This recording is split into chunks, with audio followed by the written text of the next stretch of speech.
You are insignificant. You do not matter.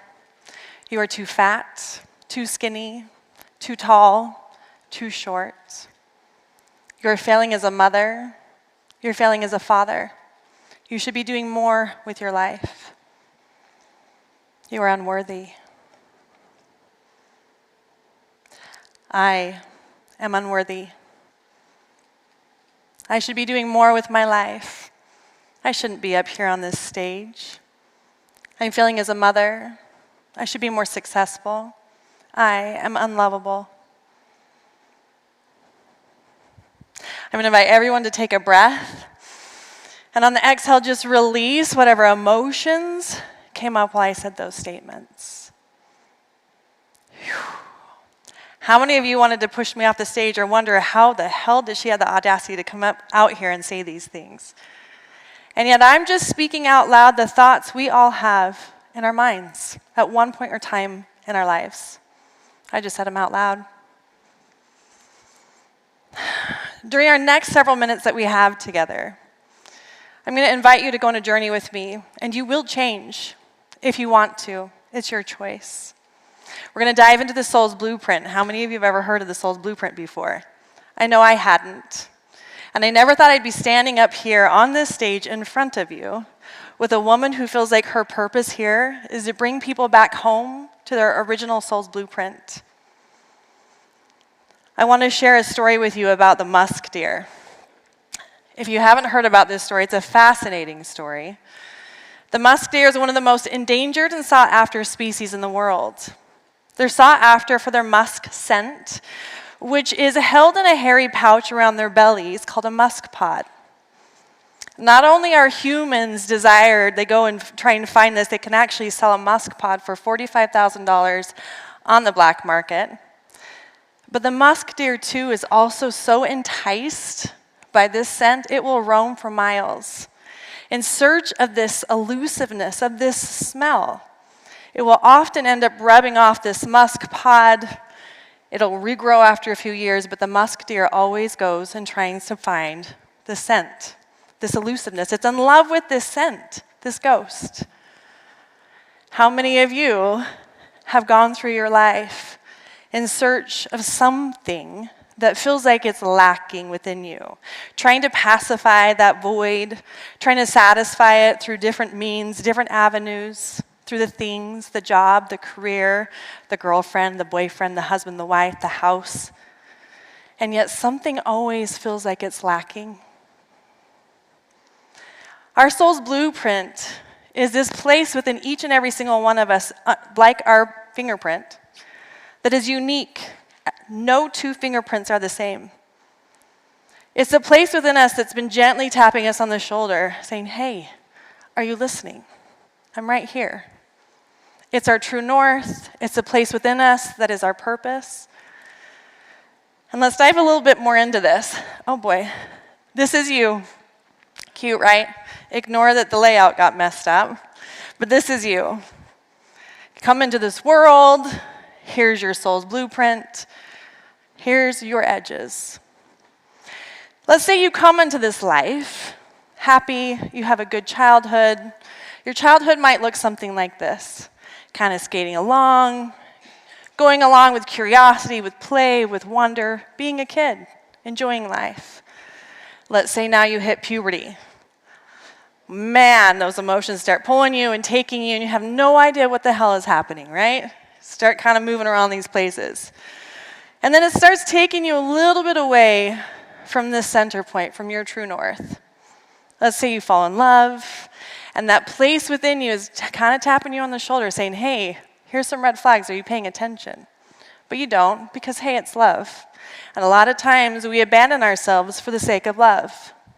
So we fall into this relationship, we dive in, and then let's say we realize, this isn't what I want. Go through a breakup. We hit our outer edges.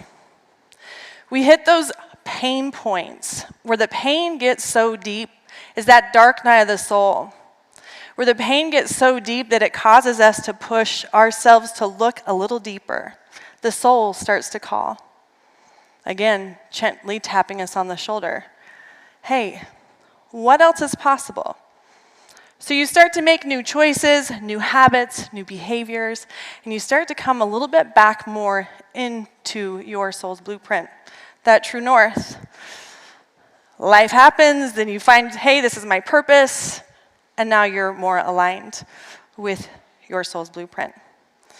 One of the beautiful things as far as being a shaman that I hold is this beautiful place of stillness, of ceremony, of guided meditations. It's one of the best gifts that I hold that I love dearly.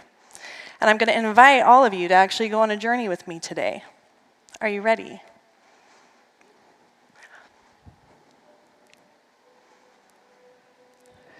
I'm going to invite you all to take a deep breath.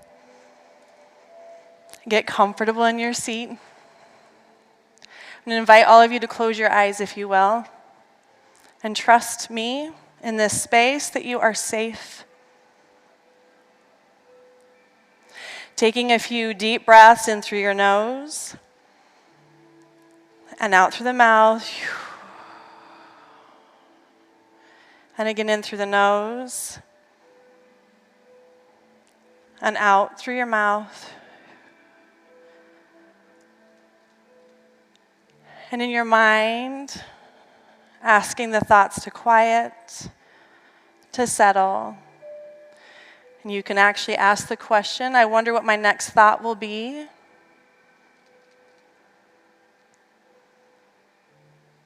And nothing should come. Calling in all of your energy into the here and the now, sending out any energy that's not yours, known and unknown.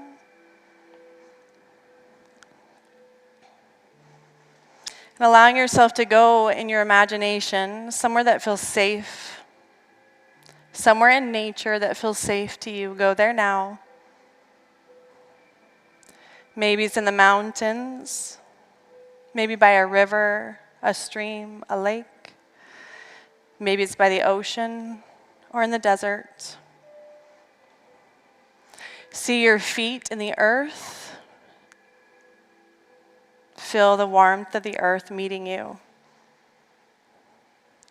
Feeling the sun or the moon kissing your skin and allowing you to be fully present here in this space. Allowing yourself to feel safe here. The way that our subconscious mind works is when we ask it a question, we will receive the answer. So I'm going to ask you a series of questions. I'm going to invite you to allow for yourself to trust whatever first comes. That is your correct answer. Do not judge it. We are going to a deeper place within your psyche, within your soul.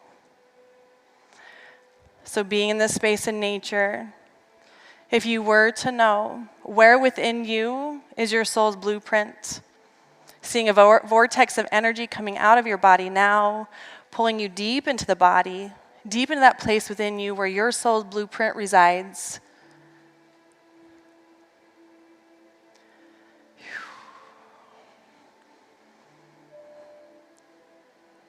Allow for yourself to feel the sensation, this connection with your soul's blueprint that is unique to you. What does it feel like? If it had a color, what color would it be? If it had a texture, what texture would it be? And allowing yourself, using your imagination, to imagine pulling this part of you, this soul's blueprint, allow it to come out in front of you, taking shape. This aspect of you coming out in front of you now. See it. Feel it. And now ask this part of you that is in front of you now, taking shape. How old are you? Notice what it says. If it had a message for you at this time, what would the message be?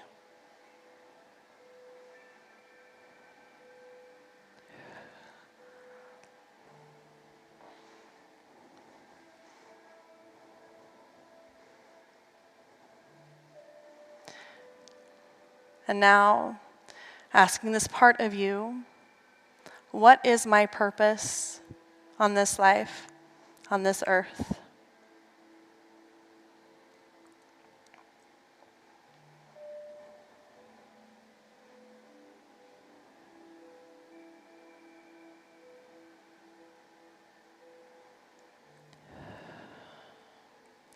And now allowing yourself to see from the sun a golden light energy that's coming down from the sun.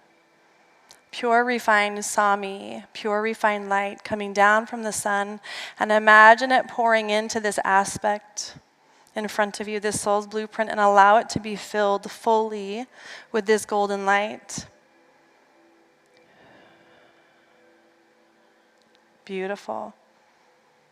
Now allow for the sun to also fill you with this light from the sun, this golden light coming into the body, filling you so completely.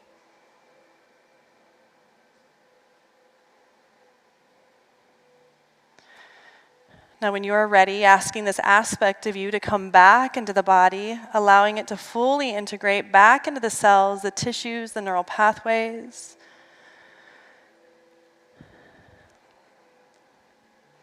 Beautiful. And allowing you to come back into this room before you open your eyes, calling in all of your energy into the here and the now, taking mental note of the answers you received, the emotions you felt, the space and place within your body where your soul's blueprint resides. And before you open your eyes, saying in your imagination, in your mind, I am here, I am here, I am here. And when you are ready, open your eyes. Beautiful. Welcome back. Taking a deep breath, allowing you to come back fully present into this room, awakening a little bit more. Taking mental note of where that place is now within you. Every single one of us has a uniqueness to us. The body is a beautiful vessel in which we all live in, and yet we forget that we are in co-creation with this body. And now it just gave you information. This information that you now have, that sensation, that feeling, allows you now to tap in more to your soul's blueprint. As we move through life,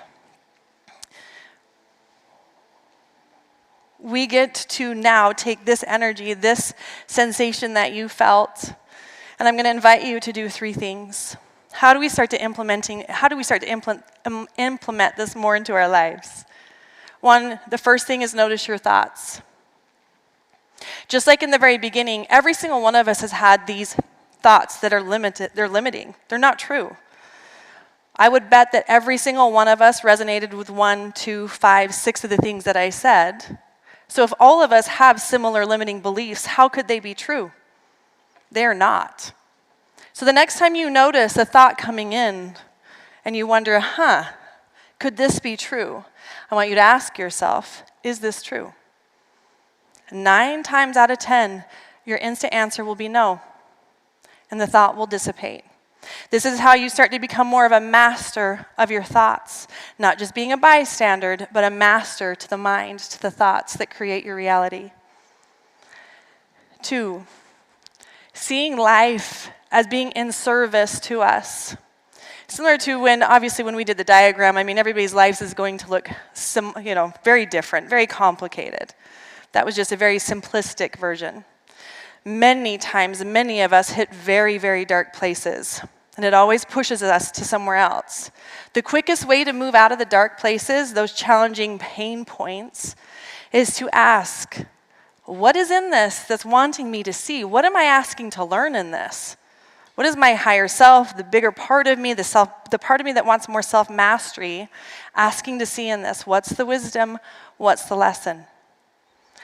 So see life through a lens of curiosity. And 3rd, create space and stillness. In our busy lives, we are addicted to the busyness. All of us have addictions, whether it's literal addictions or social media or busyness. The chaos of life is a very convenient distraction. It actually will continue to be that convenient distraction to keep us small. I know in my life, I can count on one hand the amount of times where I got so quiet that I heard very clearly the places and spaces within me where I had to make some really painful choices. But because I was quiet enough, they landed so deep and so true and resonated so deeply, I couldn't refute them. Leaving my marriage, closing down my business, leaving my religion, those were things that were very, very difficult to receive answers on, and yet when they hit, you know them and you cannot go against them. However, most of us want those daily inspirations, like, hey, what's my inspiration today? How do I actually trust my intuition? Or are we quiet enough to actually listen to the gentle tap on the shoulder? Because our intuition is never super loud. It's often very quiet. Most people have a hard time to actually have the courage to take the step. I feel it to do this. Well, that feels scary. Great, go do it. Take one step, then the next, then the next. As a shaman, I carry what's called being an Aini. Aini is right relationship with self. And one of my favorite stories to illustrate this is of a village that lives at the top of these mountains, and they're going through a drought, and they depended upon their crops for survival. So they call in a shaman to the village. The shaman comes up to the village. She asks for somewhere to stay. They provide her a hut. She enters into the hut, and after 3 days, she steps out. When she steps out, the rains come. The villagers praise her, say, oh my goodness, what did you do? She said, your village was so out of Aini. It took me 3 days to get myself into Aini, right relationship with self. And when I did that, it reverberated out into the land and everything came to balance. So, my invitation to all of you today, every single one of you is amazing, has a purpose here on this earth, and has a gift to offer. When you allow for yourself to bring more peace, to settle the war internally, to learn how to cultivate deeper and deeper self-love for you first, it ripples out into the planet. And this is how we not only lift ourselves, but we lift the world. What we do for the one, we do for the all. But it first starts with you. Thank you so much.